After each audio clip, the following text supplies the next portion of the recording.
Welcome. We'll get to the sermon in a moment, but before we do that, we're actually going to start a new temporary feature in our service. As hopefully you know, we're in the process of buying a larger building, moving to a new facility, central location. That's a big deal. We want to keep you up to date on that. There's a lot of details associated with that. Plus, we want to kind of keep casting the vision to remind you of why we're doing what we're doing, because that's as important as the details, why we're doing this. So to facilitate all that information dispensing, every couple weeks or so, we're going to take some time for a moving moment with Pastor Matt. It's a little bit of a double entendre. Double entendre means two things: moving and moving. Isn't that smart? Well, during these moving moments, we're going to do a couple things. We're going to keep you updated about just the details of this, and we're also going to just keep casting the vision, explain why we're doing this. Now, as far as the actual update, the church elders are in the process of finalizing contract details with the buyers of this property, because we have a church lined up to buy this property, and we're also busy finalizing contract details with the owners of the synagogue that we're buying 10 miles away. We have agreements with both those parties about all the details of that, but we don't have any written contracts yet. Those are just hard and difficult to put together. So we're in the process of writing those written contracts. If you've ever bought a house, multiply that times 50, okay? It's hard to just get all the closing dates settled, the inspections, the costs, the outs on the contract, the contents of the exchange. It's just a very complicated process. So we want to keep you updated about how those are going, but be praying for the process, because real estate deals fall apart all the time, and we want God to see this through. So that's the actual update on where they stand. We're actually meeting with the owners of the synagogue tomorrow, just kind of finalize the contract arrangements. So be praying for that meeting. As important as those contracts are, though, there are other more significant components to this move that we want to keep you updated about. One of those components is just how the church is feeling about it. I've mentioned to you before that we've been looking at this property for well over a year. We liked the building. We liked the central location. We love the access. It's just right off the highway. But we weren't sure that the people of Rooftop could get behind it. We just weren't sure. I mean, it's 10 miles away. It's pretty expensive. And we weren't sure if we could take enough people with us to make it work. And that's one of the reasons we didn't move on it earlier, is because we weren't sure how many people we'd take with us. Some rooftoppers, most rooftoppers, 50% rooftoppers, 75%, 83% rooftoppers. That's an important statistic, because the higher it is, the more likely this is to take. But we didn't know how many people would come, so for a long time we just kind of sat on it. We did nothing. But then a couple things occurred to us. A, we can't know that. I mean, you can't know how a decision is going to play out. You can't know that in order to know whether or not you should make that decision, and that's just part of being a human being and a Christian.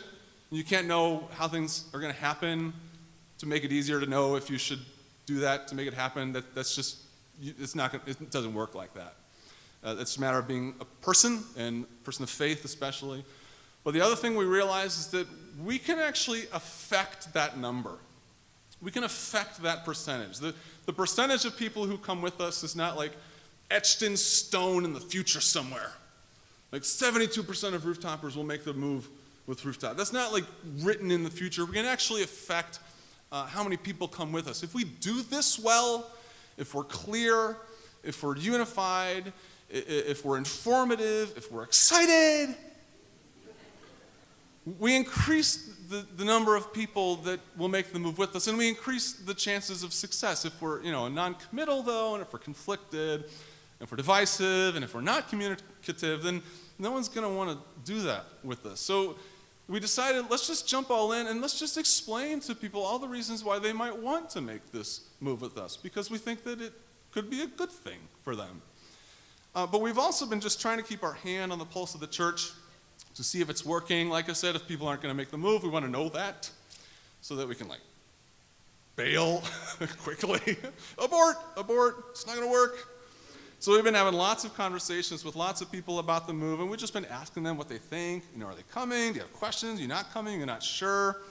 We've communicated with over 140 rooftoppers, members, volunteers here at Rooftop, and based on this very informal, non-scientific poll, if you add it all up, we've got about 93% of committed rooftoppers who've just decided, I'm going to make the move. Now, 93%. That is a fantastic percentage. None of the elders thought we'd get 93% of rooftopers decide to make the move with us. And no, by the way, no disrespect to the 7%. No disrespect at all, because I know that 7% wants that other percentage to be as high as possible, because I know you support Rooftop and you want Rooftop to succeed. So no disrespect to that 7%, but we're really excited about that 90%. And also, just to be sure, that 93%, it's now. It's easy to say, yeah, I'm coming, and then you have to get up at like 7 instead of 7:20. So who knows what that percentage is going to look like in the fall. Also, even within that 93%, there's variance. The most common response we've gotten from people is, how soon are we moving? And what do you need from me? I mean, that's by far the most common response. I'm thrilled about this. What do you need from me? The other most common response is, not super excited about the drive. I want to go to a church that's closer to me, but I like Rooftop, so I'll give it a try. It's the second most common response. Not super excited about the drive, but I like Rooftop, so I'll give it a try. Now, for the record, I'll take that. I'll take it. If it gets you there, I'll take it. But as your brother and your pastor, a friendly challenge from your brother, Pastor Matt. When I hear that from people, I think a couple. Well, the response, I want to go to church closer to me. I'm not super excited about the drive, but I'll try it. Like I said, I'll take that. But when I hear that from people, I want to go to church closer to me. You know what I think? I think, of course, I know. Me too. Everybody does. That's like ideal. It's easier and to be more involved and to stay committed and to invite people, hey, go to church just down the street. Come with me. It's easy. That's good. That's ideal. That's why we're doing this. Don't forget the vision here. We are going so we can grow, so we can sow. I mean, right now, here is Little Rooftop, we are very far away from most of the people in St. Louis. We are very far away from them. But we want to replicate so that we can be closer to more people. And when I hear people say, I want to go to church closer to them, I realize I don't think we're connecting yet. Because we want to be closer to you too. We want to be closer to as many people as possible. And the judgmental part of my brain thinks, when I hear that from someone, I think you think we're doing this for you. And we're not. We're doing it for the thousands, the millions of St. Louisans who don't go here yet because we're too far away from them. That is why we're doing this. So I'll take it. Whatever makes this work, I'll take it. But just remember, we aren't doing this for you. We're not doing this for me. I mean, think about Jesus, okay? It was inconvenient for him to go from heaven to earth. I mean, he had to get up earlier in the morning. He had to fight Sunday morning traffic, because that's a bear. But he did it.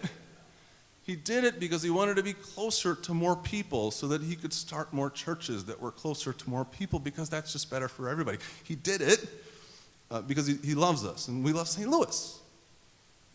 So we want to do that too. It worked for Jesus. We'll see if with 93% of Rooftoppers it can work for us. That's your moving moment with Pastor Matt.